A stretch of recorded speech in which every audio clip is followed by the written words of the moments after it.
लोकसभा चुनाव 2024 से ठीक पहले महाराष्ट्र में शिवसेना के विधायकों की अयोग्यता पर स्पीकर के फैसले ने प्रदेश की राजनीति गरमा दी है।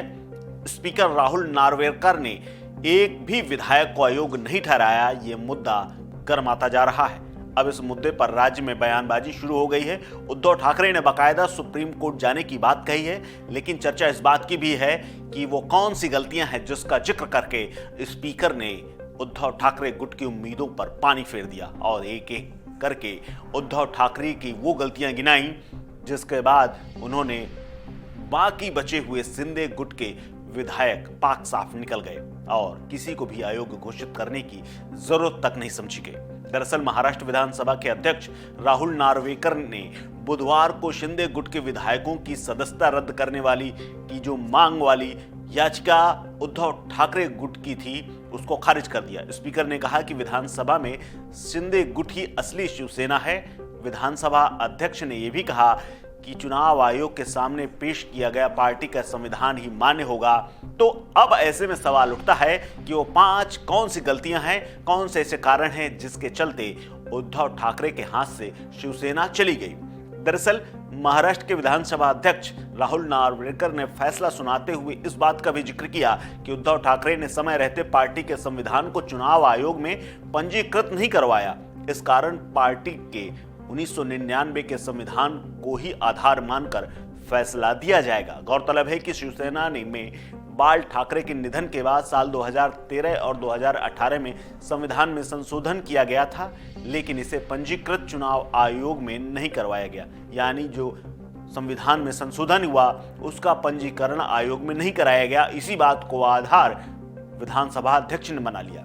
विधानसभा अध्यक्ष आगे कहते हैं कि स्पीकर के पास ही पार्टी ने कोई भी संविधान की कॉपी सबमिट तक नहीं की, इसीलिए असली पार्टी कौन है ये तय करने के लिए चुनाव आयोग के पास मौजूद 1999 का संविधान ही माना जाएगा। शिवसेना के संविधान के विपरीत उद्धव ठाकरे खुद को सबसे ऊपर समझने लगे थे। कई मौकों पर ऐसे भी आए जब उन्होंने किसी को पद से हटाने या बनाने के लिए उचित प्रक्रिया का पालन तक नहीं किया था। शिवसेना के संविधान के अनुसार किसी भी बड़े फैसले का लेने का अधिकार राष्ट्रीय कार्यकारिणी के पास है, लेकिन उद्धव ठाकरे खुद ही कई फैसले ले लेते थे, वो भी अकेले। इसके अलावा और भी तमाम बातें सामने आई, जैसे कार्यकारिणी की बैठक भी नहीं की जाती थी और फैसले हो जाते थे। यानी उद्धव ठाकरे सबसे ऊपर अपने आप को समझते थे। ठाकरे के द्वारा अपने दौर में राष्ट्रीय कार्यकारिणी की ताकत को लगातार कम करके रखा गया। कई मौकों पर उन्होंने उसकी बैठक भी नहीं बुलाई। इसके लिए उनकी ये आदत उनके खिलाफ चली गई। दरअसल विधानसभा अध्यक्ष के सामने इस बात को भी शिंदे गुट की तरफ से मजबूती से रखा गया था।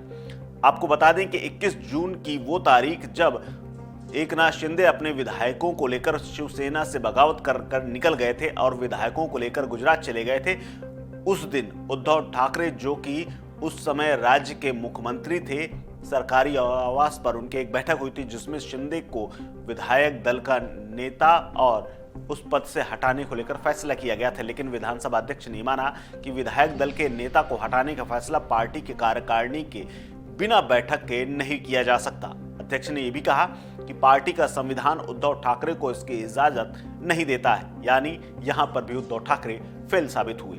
इसके अलावा विधानसभा अध्यक्ष ने यह भी कहा कि बाला साहब की वसीयत को पार्टी की वसीयत नहीं माना जा सकता है। सिर्फ ठाकरे को पसंद नहीं है, इसीलिए शिंदे को हटा दिया जाए, ऐसा पार्टी के संविधान में कोई भी प्राविधान दिया ही नहीं गया। इसके अलावा एक सबसे महत्वपूर्ण बात यह भी थी, जिसे 5वीं बात भी माना जा सकता है, कि विधानसभा अध्यक्ष ने यह माना कि व्हिप जारी करने के अधिकार का भी उद्धव ठाकरे गुट की तरफ से जो प्रक्रिया होती है उसे नजरअंदाज किया गया।